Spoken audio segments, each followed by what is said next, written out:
Bonjour et bienvenue à cette nouvelle vidéo dans laquelle nous allons faire des exercices d'entraînement sur le thème de la convexité et les points d'inflexion.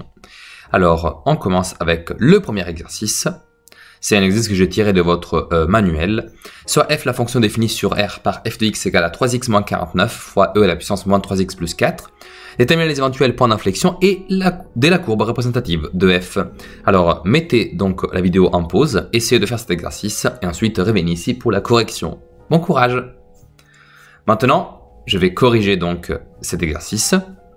On commence par juste remarquer que voilà, c'est pas une étude de fonction ici, il faut juste déterminer les points d'inflexion de la courbe représentative. Je vais donc commencer par étape 1, déterminer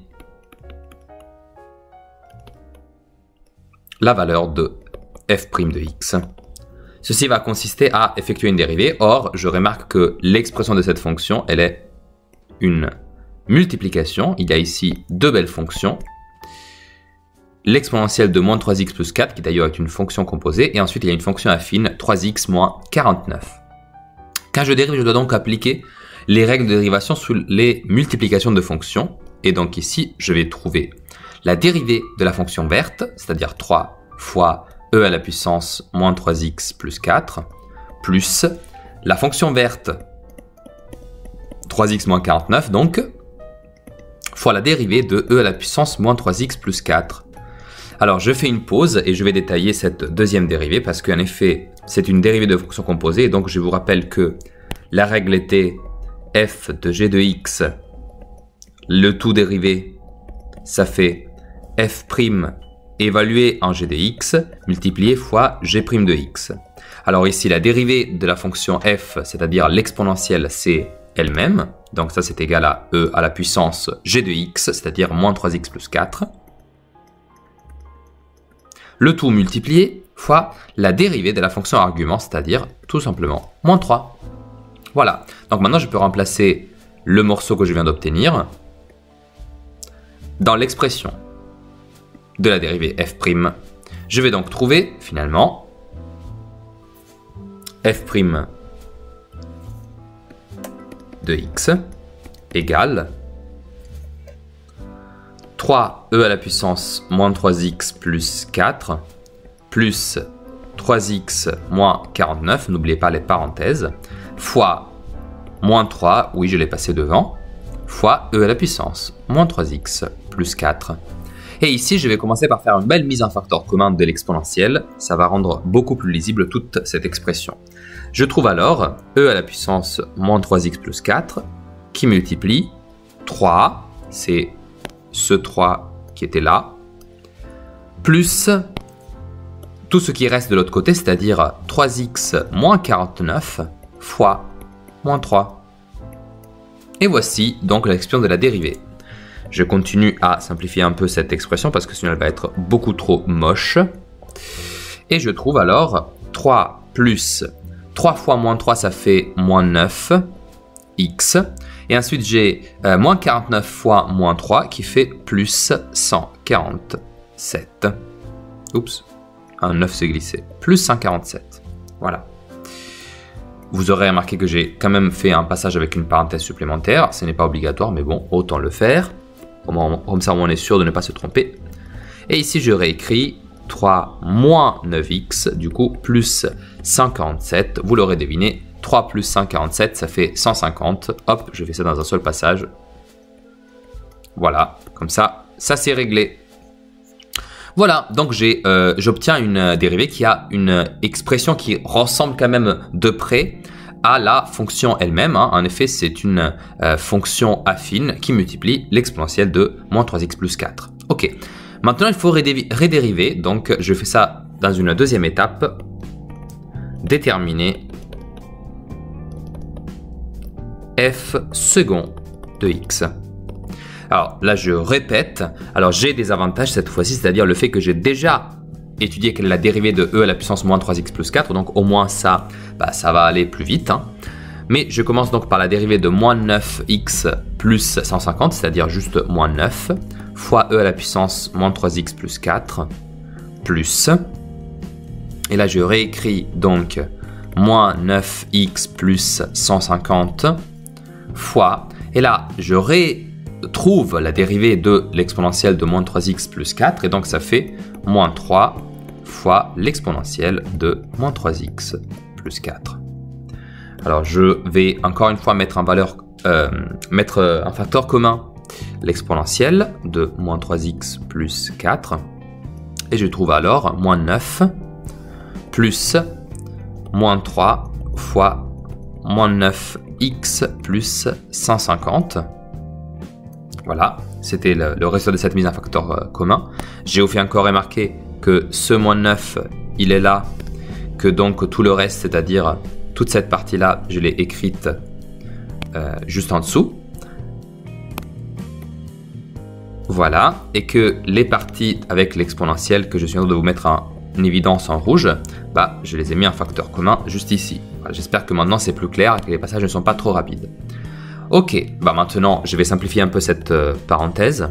C'est l'exponentielle fois, et là j'ai moins 9, et là j'effectue les multiplications du coup. Ça fait moins 3 fois moins 9, ça fait plus 27x, ne l'oublions pas.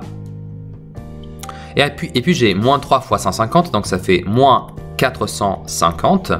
Résultat, ça fait moins 9 moins 450, ça fait moins 459. Voilà, j'ai donc déterminé l'expression de la dérivée seconde. Voilà, je rapproche tout petit peu quand même ce facteur. Et maintenant, je peux donc juste passer à la troisième étape, c'est-à-dire étudier le signe de f seconde de x.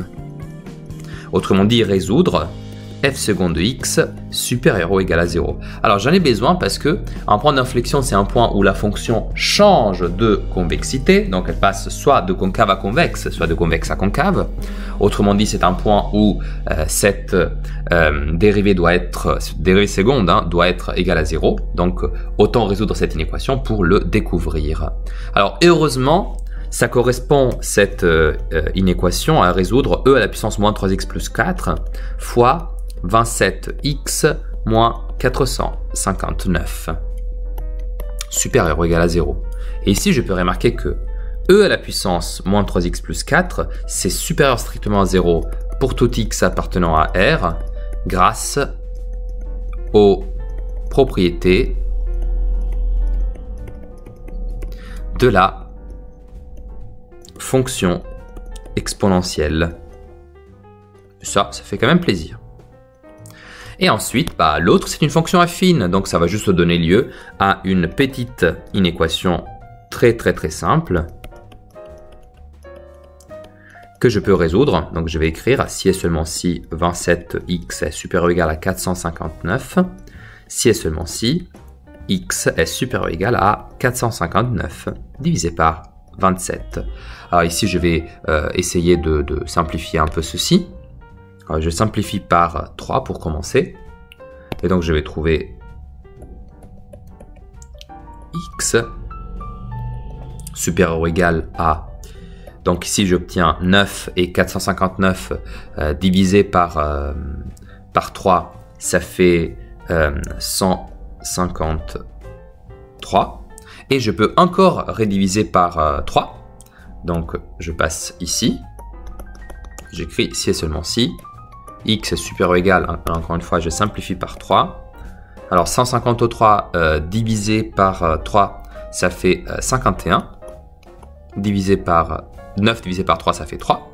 Et ici, je peux encore simplifier cela par 3. Et je vais dire, donc, si et seulement si x est supérieur ou égal. Alors, 51 divisé par 3, ça fait 17, précisément 17. Donc, x supérieur ou égal à 17, ça c'est l'intervalle lors duquel ma dérivée seconde sera positive.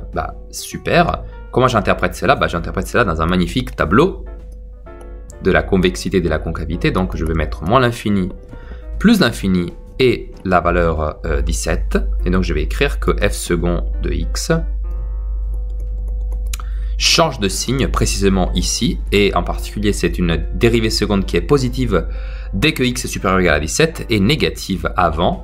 Autrement dit, ce qui est impliqué pour ce qui concerne la fonction f, c'est que du coup la fonction elle va être concave ici, puis convexe à partir de 17, et par conséquent ici, donc pour x égale à 17, j'aurai un joli point d'inflexion.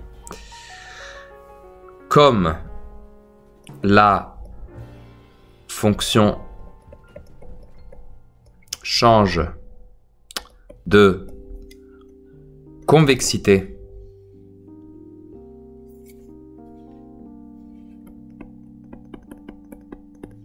en x égale à 17, le point 17, point virgule, f de 17, que je vais calculer dans un instant, sera un point d'inflexion. Alors enfin, pour calculer du coup f de 17, le calcul est plutôt simple, je dois juste prendre l'expression de la fonction et l'évaluer en 17, donc c'était e. Alors, je vous rappelle la fonction, parce que là on a fait quand même pas mal de passages, pas mal de dérivés. Donc la fonction à la base c'était 3x moins 49, donc c'était 3 fois 17 moins 49 fois l'exponentielle, et c'était l'exponentielle de moins 3x plus 4. Donc, moins 3 fois 17 plus 4. Je vais terminer juste ce petit calcul. 3 fois 17, eh ben on l'a calculé tout à l'heure, hein, ça fait 51. 51 moins 49, ça fait 2 fois. Et là, c'est du coup moins 3 fois 17, on vient de le dire, ça fait moins 51. Moins 51 plus 4, ça fait moins 47. Voilà. Donc, 2 fois e à la puissance moins 47, qui est une valeur extrêmement petite, ce sera l'ordonnée de ce point d'inflexion que je peux donc terminer par écrire 17 et ici 2 exponentielle de moins 47.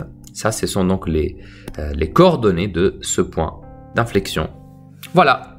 On va passer à un autre exercice maintenant. Il se trouve juste ici. Alors, il s'agit d'un exercice que j'ai tiré des annales du baccalauréat. Ça, c'est baccalauréat 2021. Ça veut dire que du coup, ce n'est pas un exercice complet. D'ailleurs, vous pourrez remarquer qu'au départ, on dit on admet que, ça veut dire qu'avant, il y avait une partie dans laquelle il fallait trouver cette fameuse fonction f de x. Là, on vous donne le résultat, donc on admet que f de x est égal à x plus 2 fois e à la puissance moins x. Et on nous pose des questions dessus. Vous remarquerez qu'il nous pose des questions qui nous font faire en fait une étude de fonction. Et je vous le laisse donc faire et ensuite vous reviendrez ici pour regarder donc la correction. Je vais passer maintenant à la correction du coup. Et on commence par montrer que la dérivée f' de x a une certaine expression. C'est moins x moins 1 fois e à la puissance moins x. Bah, du coup, je vais commencer par dériver f de x. Donc ça, c'est la question 1.a. Et donc, je vais commencer par dériver f de x. Alors, ça nous rappelle un peu l'exercice précédent, mais ça, c'est plus simple. Oui, parce que l'exercice précédent est d'un niveau un peu plus élevé par rapport en général à ce qu'on propose au baccalauréat. Donc ici, la dérivée, c'est la dérivée de la fonction x plus 2, donc de cette partie verte. C'est la dérivée de x plus 2, ça fait 1 fois l'autre fonction que je ne touche pas, hein, plus la fonction x plus 2 que je réécris, fois la dérivée de la fonction jaune, e à la puissance moins x, que je vais juste écrire ici comme e à la puissance moins x dérivée.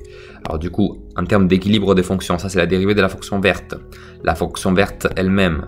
Ici j'ai la fonction jaune, et ici je dois faire sa dérivée. Alors je prends juste le temps de séparer le calcul de e à la puissance moins x dérivée. Alors ça c'est comme on a fait avec la formule précédente. Du coup je réécris l'exponentielle fois la dérivée de moins x qui est égale à moins 1. Donc ça fait moins e à la puissance moins x.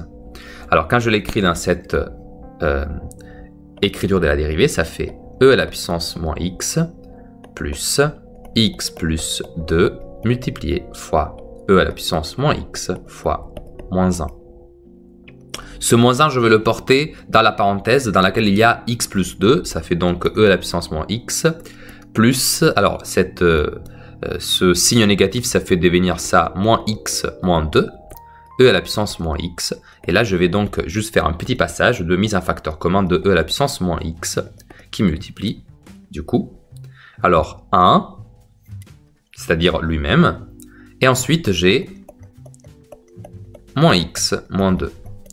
Et maintenant, évidemment, je peux retirer la parenthèse. E à la puissance moins x fois 1 moins x moins 2. Mais bon, 1 moins 2, ça fait bien sûr moins 1. J'ai donc retrouvé l'expression de la dérivée qui m'avait été suggérée par le texte de l'exercice. Je parle bien de ce passage ici. Voilà. Question 1b. Étudier le signe de f' de x pour tout x appartenant à R et dresser le tableau des variations de f sur R. Étudier le signe de cette dérivée, ça correspond à résoudre. Donc je vais l'écrire. Je résous f' de x supérieur ou égal à 0. Autrement dit, e à la puissance moins x fois moins 1 moins x supérieur ou égal à 0. Et là, je suis plutôt facilité par le fait que ça c'est une exponentielle, donc je vais pouvoir écrire que e à la puissance moins x est strictement supérieur à 0 grâce aux propriétés de la fonction exponentielle. D'ailleurs, je peux même rajouter, et je devrais le faire, donc je me fais juste un peu d'espace. Je devrais rajouter, je disais, que ceci est vrai pour tout x dans son domaine de définition, pour tout x appartenant à R. Et ensuite, je vais résoudre du coup l'autre facteur, c'est-à-dire moins 1 moins x supérieur ou égal à 0. Alors ça va très vite. Ici, je m'amuse à faire passer moins x de l'autre côté, ça fait moins 1 supérieur ou égal à x. Là, je vais juste effectuer une lecture de la droite vers la gauche. Ce symbole-là, c'est juste pour vous expliquer, c'est pas des maths. Et donc, je le réécris x inférieur ou égal à moins 1. Et ça va être la solution pour cette partie, pour ce facteur, en effet. Ok, je vais alors commencer à tracer le tableau avec x qui varie entre moins l'infini et plus l'infini. Voilà. Ensuite, je vais mettre e à la puissance moins x. Ce facteur, il est évidemment tout le temps positif. Ensuite, j'ai moins 1 moins x. Ce facteur, lui, on vient de le découvrir, il change de signe à moins 1. En particulier, on voit ici que à moins 1, il vaut 0. Et donc, il est positif ici et négatif ici, car, attention, moins 1 moins x est supérieur ou égal à 0. Je suis en train de lire cette partie-là de l'équation. Si et seulement si x est inférieur ou égal à moins 1, donc c'est la partie précédente, à gauche donc de moins 1. Maintenant, je peux déduire le signe de la dérivée première, et donc ça fait plus fois plus, ça fait plus fois moins, ça fait moins, avec un changement de signe pour x égale à moins 1. Et de cela, je vais déduire le tableau des variations de la fonction f. Ça va très vite. Plus, ça veut dire croissante, moins, ça veut dire décroissante. Et ici, je termine de lire le texte de mon exercice et je me rends compte que là, c'est marqué « Étudier le signe de f' de x pour tout x appartenant à R et dresser le tableau des variations de f sur R. On ne précisera ni la limite de f à moins l'infini, ni la limite de f à plus l'infini. » Ah, ça fait plaisir parce que ça me simplifie beaucoup la vie. On calculera par contre la valeur exacte de l'extrémum, mot-clé, de f sur R. Alors, qu'est-ce qu'un extrémum?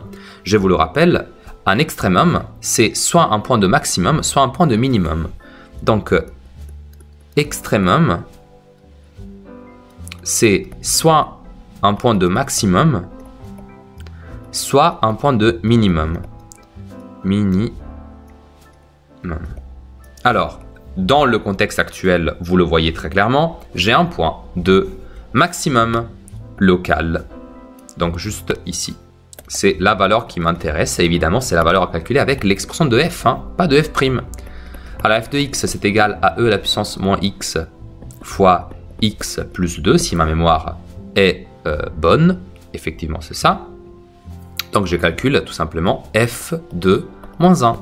Et donc ça fait e à la puissance moins 1 fois moins 1 plus 2. Et là, je vais trouver du coup E, tout simplement. Hein, fois moins 1 plus 2, bah, ça fait 1. Donc E fois 1, bah, ça fait E.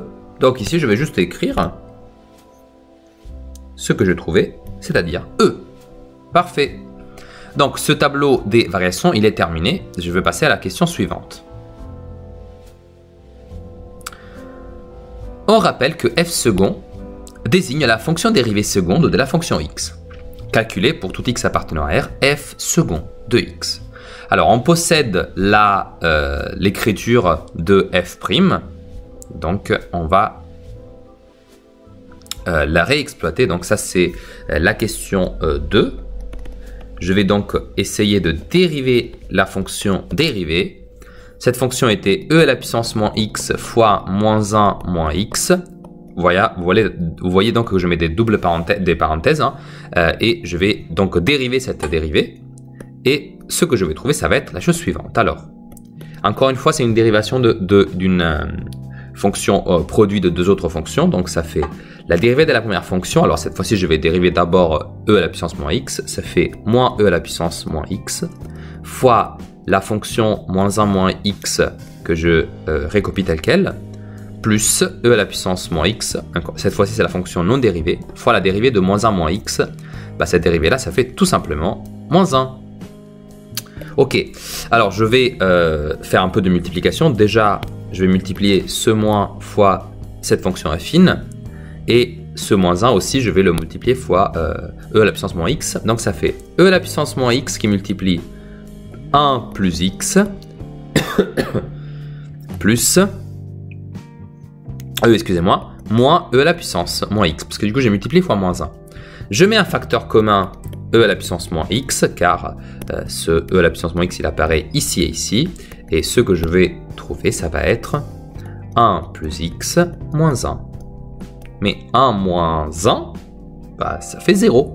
Donc ici je me retrouve avec x fois e à la puissance moins x. Voilà. Ok, alors, ça c'était pour effectuer le calcul de la dérivée seconde. Je crois que dans la question, il n'y avait que ça. Effectivement, ça c'était la question 2a, je ne l'avais pas écrit. Peut-on affirmer que f est convexe sur l'intervalle 0 plus l'infini? Alors c'est une question donc où on doit répondre par oui ou non. Il ne demande pas de justifier, mais bon, c'est quand même toujours mieux si on peut justifier, et ici on peut. On peut justifier en effet, car ici il nous demande si, globalement, f second de x est supérieur ou égal à 0 sur l'intervalle 0, point virgule, plus l'infini. Donc c'est une question, hein. C'est ça qu'il nous demande, c'est ça qu'il voudrait savoir. Et bien pour le faire, je vais peut-être ne pas prendre la stratégie la plus courte, je vais juste faire le tableau de la convexité et de la concavité, ça va être plus simple. Surtout, ça va être plus complet, voilà.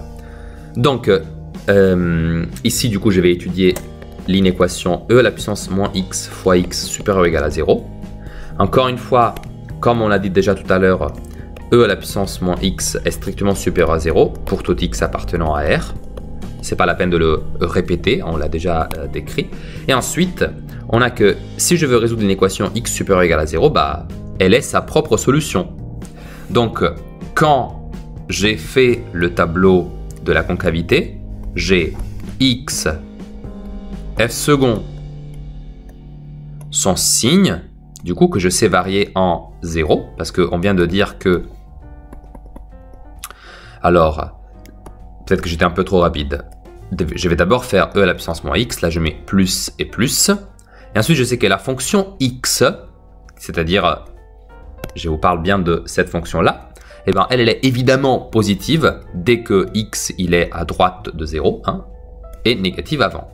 Ce qui fait que d'un point de vue de la fonction dérivée seconde, plus fois moins ça fait moins, ça c'est 0, plus fois plus ça fait plus.